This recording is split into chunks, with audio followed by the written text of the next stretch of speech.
Hello and welcome to another episode of FreeCodeSession.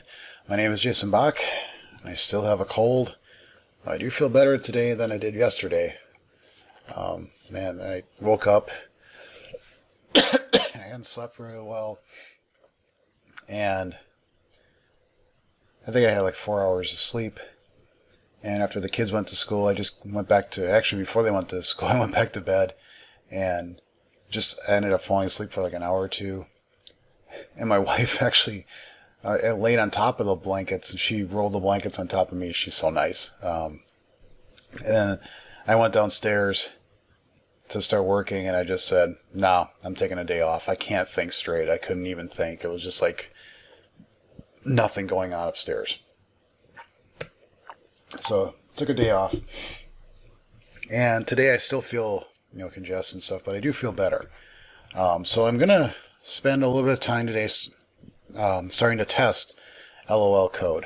And reason is for kind of got prompted, well, because I need to do it, but it got prompted today because I was reading a little series of tweets that people were talking about the whole test-driven development thing and is it worth it or not. And I definitely think tests are absolutely worth it. This code base proves it. I mean, and this is why I'm going to add tests, because there's no way I can change this without really knowing that I break something. And the only way to do it is if I compile one program, and if it works, then I don't think I broke something. That's not good. That's not a good space to be in. Testing helps preserve the continuity of your code, makes it workable over time. And this is needed for this LOL code base. There's hardly any tests at all. And the ones that are there don't work. So, how good are they? So that's part of the reason. The thing that they were getting into all was this TDD thing. And I had actually done test-driven development, sort of. I mean, TDD is arguably, you're supposed to know your feature or know what your scope of work is, and then you write tests that all fail, but they basically say what it is that should happen, or should pass, so to speak. At least that's my take on it. And then you write code to make it pass, not just so that it passes, but that it actually does what you said it should do. I think that's somewhat helpful as a learning guide, but I don't test that way. In fact, even in that project, we stopped really doing that religiously. The thing that I do, though, is I write tests before I commit. At least I try to. If I forget, I'll go back and add them right away. The longer you leave code untested, it's legacy code. And that's that I got from Michael Feathers. As soon as you write code that doesn't have tests, you have legacy code. I would say as soon as you write code that's committed to the main code base, you have legacy code. Slight modification. Because I definitely feel like there's times where I know what I need to do, and it's not that I feel like I have to get the tests in place first. That actually feels cumbersome. But I do feel like you should test as soon as possible. And also, what code is important to test? All your code. All of it. If the code is in the code base, it needs to be tested. Period. I don't get why people make this demarcation of this is really, really important, sort of important, not really important. All of it's being run by your users, supposedly. So if it's either important or it isn't, it either serves some purpose, some function, or it doesn't. And if it doesn't, get rid of it. If it does, test it to make sure it works. Oh, this is easy code. This is like trivial code. Fine. Write a trivial test. Done. It's not that hard. I don't get where people make this demarcation. If you got code in your code base, make sure it's got tests. Ain't that hard at all. Okay, and then you've covered yourself. And I'll even go so far as that people say, well, if I've got a property that's just a getter and a setter or something like that, why should I test that? That's easy. I'm testing what the compiler does. I'm like, no, you're testing that the property's value should be this. You're not testing the compiler. What happens if somebody comes in later, and inadvertently changes what that property does. You've got a test now, it's going to fail, hopefully. It has nothing to do with what you're testing the compiler. You're testing the behavior of the way your program should work. Okay? So, there's things in this compiler that I really want to change. I've now, to catch up a little bit, I've now got things in different folders. They're not necessarily the right folders. I don't know if these are the right names for them, but I've definitely broken up code so that they're in separate places, so it's arguably easier to work with. With this parser 1.2 pass 1 thing, I've looked at the code in the parser and the scanner. There's definitely similarities, but there's also definitely inconsistencies. And I can't take out like the pass 1. I've noticed if I do that, then it actually breaks. In the emitter, what I call the program, that actually will break. I think it's down. Is it out down here? Somewhere it will just, everything falls apart. So both of them have to run. But it just feels weird the way that this 1.2 has, like, this stuff, excuse me, has this stuff in a partial class, and that one isn't a partial class. It just doesn't feel right. But I can't change, I can't change this without having some validation of what the code is actually doing. Okay. So even though the tests that I'm about to add may be trivial or whatever, I've got to start adding tests to this code. Otherwise, I'll have no ability to do anything with this. Okay. So let's actually look at, and let me just write down. Let me say which ones are actually working and which ones aren't.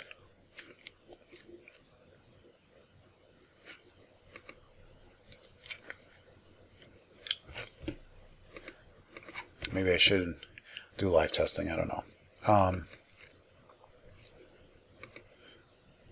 So all the tests in sample helper tests, got to change that name, pass, and to int, and to string,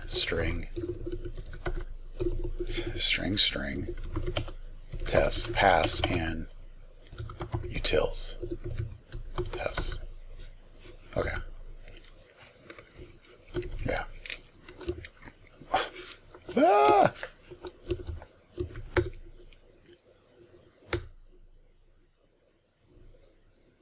Oh, really? Really? I can't rename that to... Wow, I've never seen that refactoring fail like that before.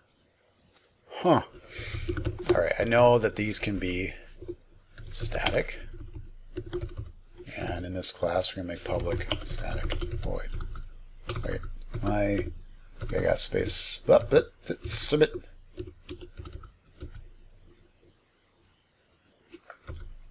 That's the find and replace. I forgot.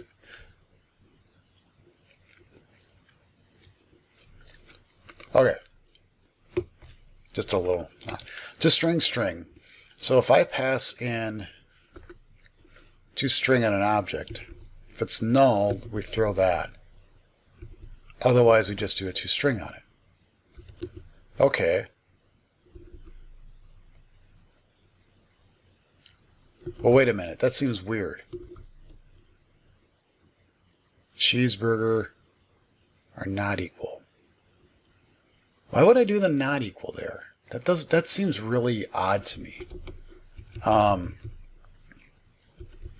going to do toString.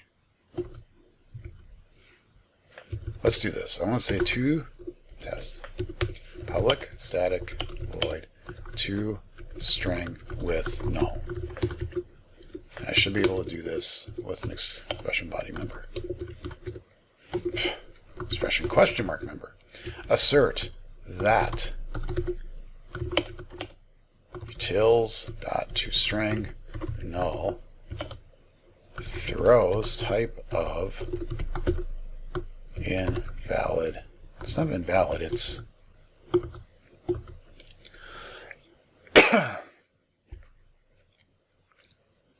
Okay, this is also something I have to keep in mind right now, which is I really want to change this. I'm going to have to put a to-do in here.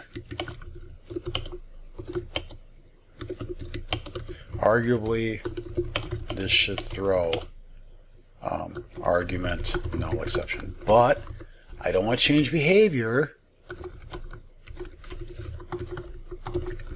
right now. Okay. Okay, so we do toString with null. And then we say toString with string. And I'm gonna preserve his cheeseburger. And this now is gonna have to go like this. Except that we're not gonna do this. We're gonna say assert that utils toString of value is equal to value. You're basically going to echo the thing back to you, right? Right. Okay. Now we're going to pass in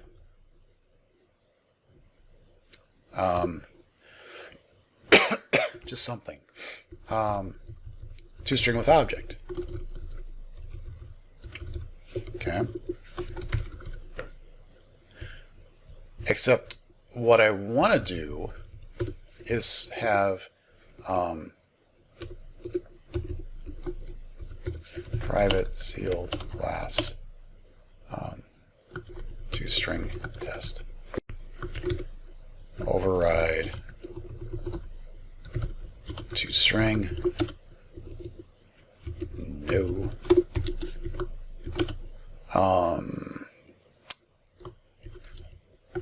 We're going to return 42.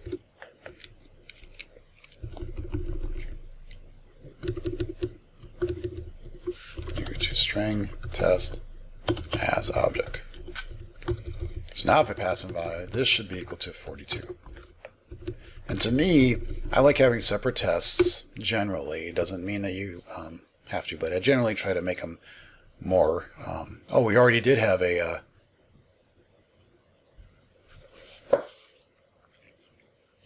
wow, really? That actually, oh, wait a minute. I said, yeah, that doesn't pass. And the reason it doesn't pass is because, yeah, if I say run this, it's going to say it passes. Or no, what does it do? Yeah, it basically is doing the null check. So yeah, that one's wrong. Okay.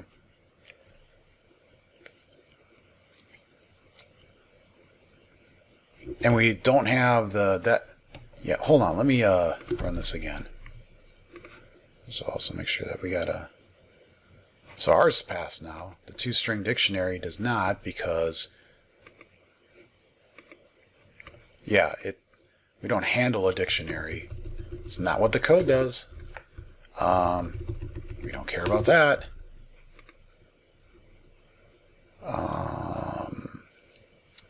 Nope. We don't care about that. That's a wrong test. All right. So we've already cleaned that up a little bit.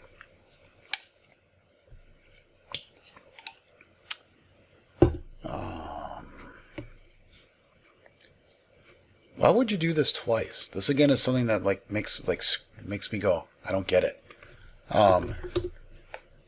To int with int.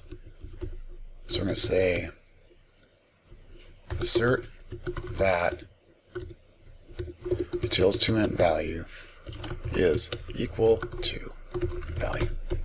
Boom. That's it. That's all we're going to do.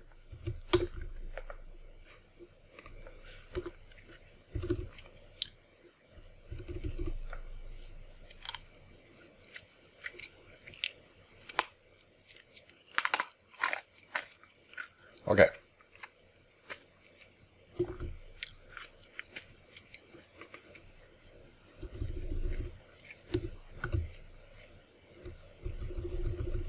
We know all these other ones basically don't work.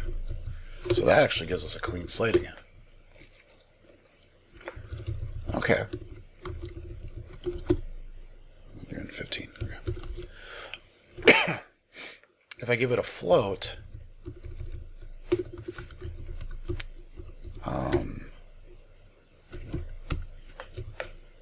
so now value should be a float, right? Yay, I remember that f was a float. It should be into to the int of a float of an object of a value, which is really stupid. But that's what we're passing in. And I want to say, well, that's what the code does there. Arguably, somebody can say, well, you're doing this because you know the implementation, but whatever. If we give it a bool,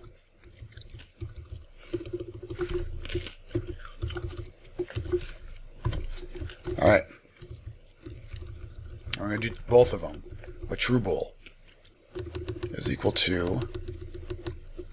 what are we giving back here? You know, actually with this one, I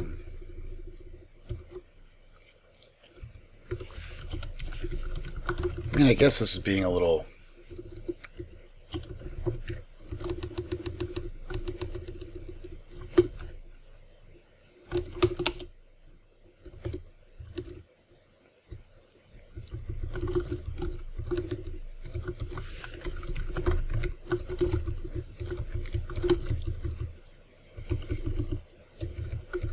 I guess it's a little nice to do this. I could actually do introduce constant local.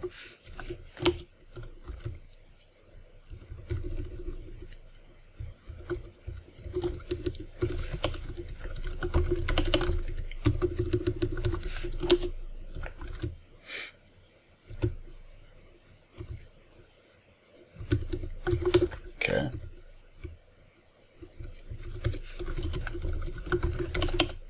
You know, to be honest, I don't really do it this way. But I think it's a little clearer if I do it. All right, so that's the true, but that actually should be 1. Okay.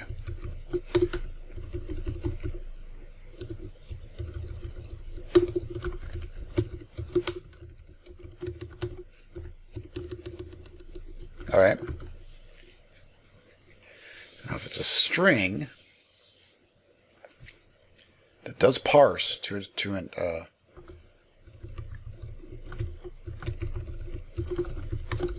and do those up here to int, yeah, with parsable.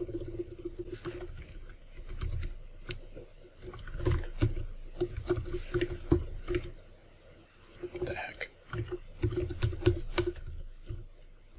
Okay. Unparsable? Is that a word? Unparsable? Quux. This should actually throw. Okay. Assert that.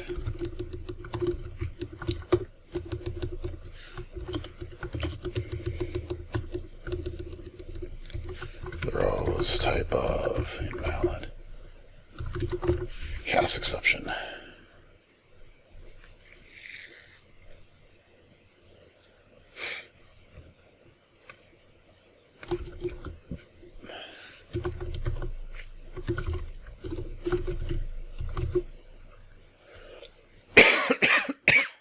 I did this before.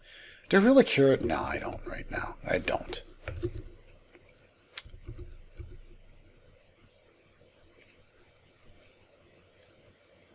Oh. All right. So,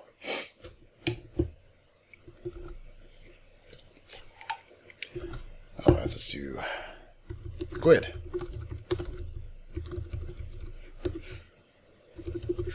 Unsupported type.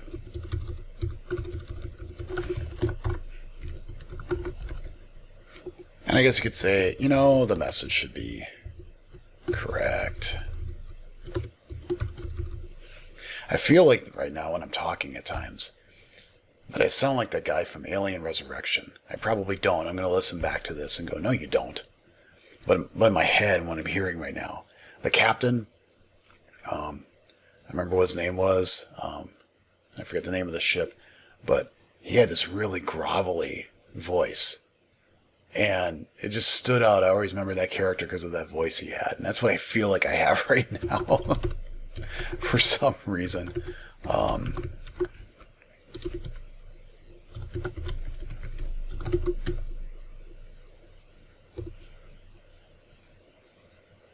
I just did this.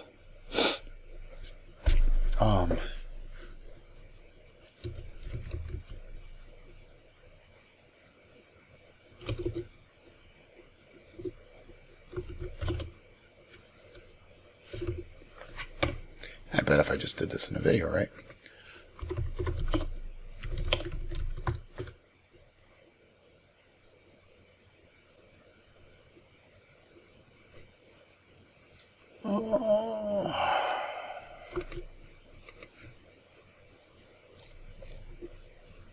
No.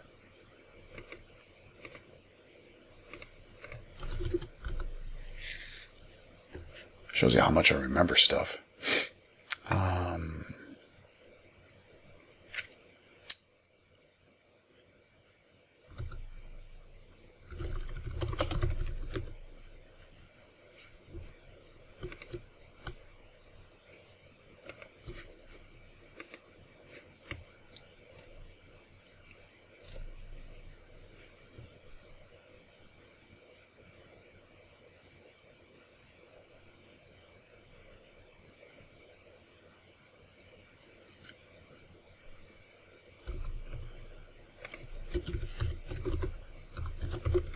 Oh, you can do that.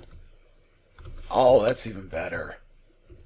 That's even better. I missed that. I know I did that before in another video. I know I did that, and that is not... That's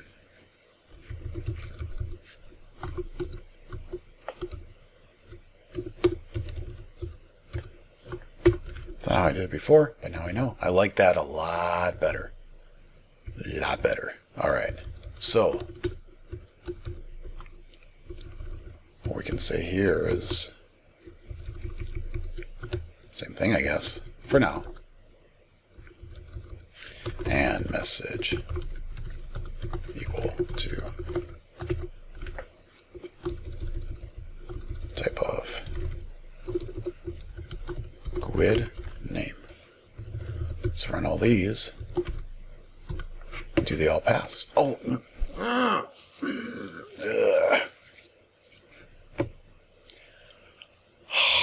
I'm a bad boy. I'm a bad boy again. Why am I a bad boy? I didn't do any of this. Oh, because test is gone. Okay. We'll back that up in a second.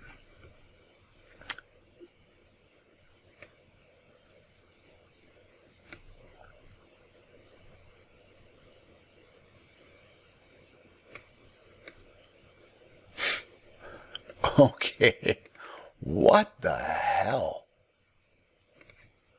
How are those even different?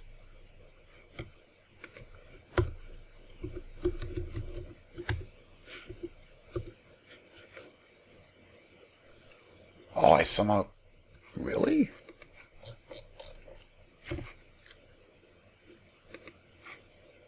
I did.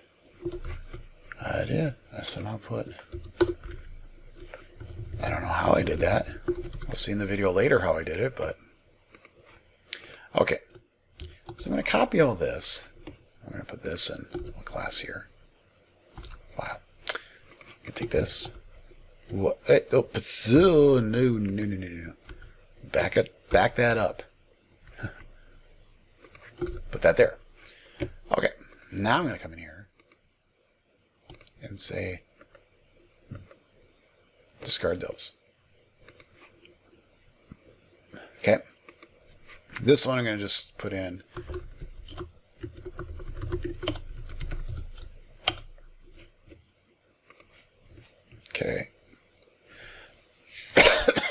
because I still want to make sure that I didn't break anything. Let's see.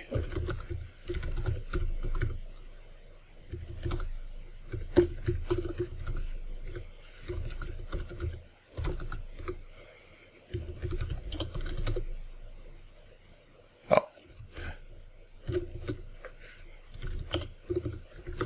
Okay. So we're clean. Now I'm going to make a branch. And what is the number on the branch I need to make?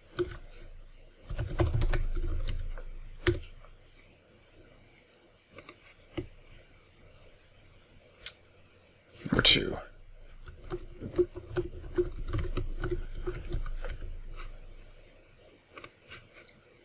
So the whole point of what I'm doing here is I do not want to change the code.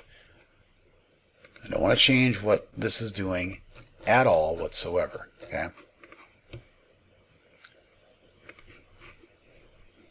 All right, so that is this. That is that. Let's come over here. That is this.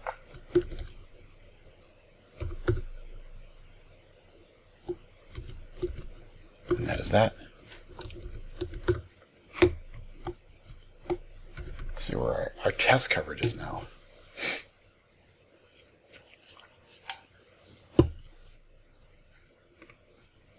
Oh, we got more green there, which is good. Okay. All right. What else is in utils? We didn't do two. Let's do two bool. Okay, so I'm going to do, to finish this episode out, I'm going to do two bool, and then I didn't finish everything in here, but I want to tackle one of these harder ones. Like I think, like how am I going to make an LOL method? I don't know. That looks pretty involved. I don't know if I'm going to be able to do that in one episode. Maybe I look at the symbols.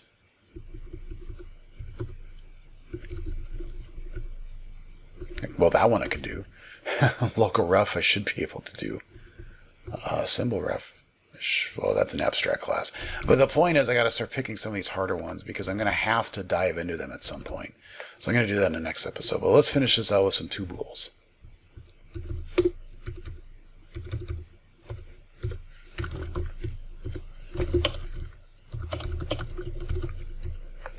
Two bool with null. What the? I can't even spell. Assert that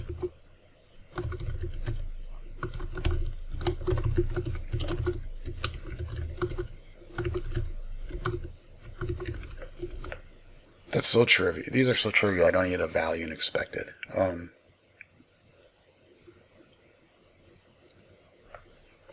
That's kind of weird that oh, it's fine to find all the false cases first, and then it will automatically always return true.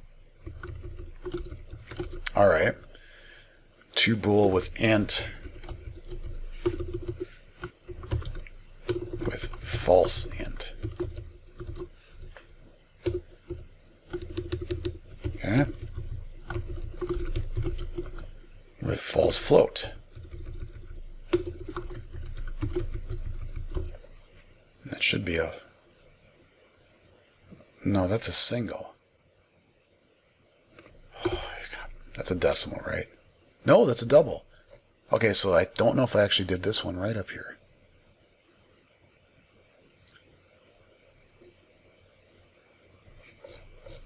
That was a float.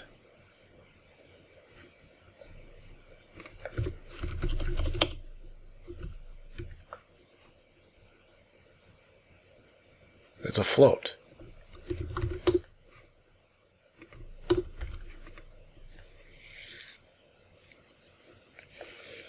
I don't know. String. So it's a string empty.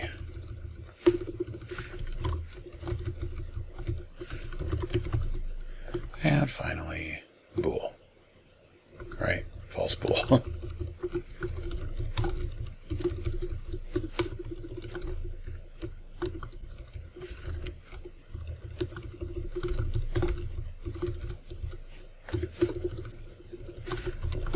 Now, the true value here can be anything else, right? It can be a GUID.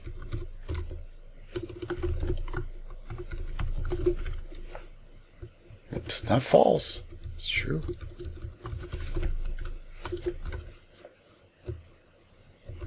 It's true. There we go. All right.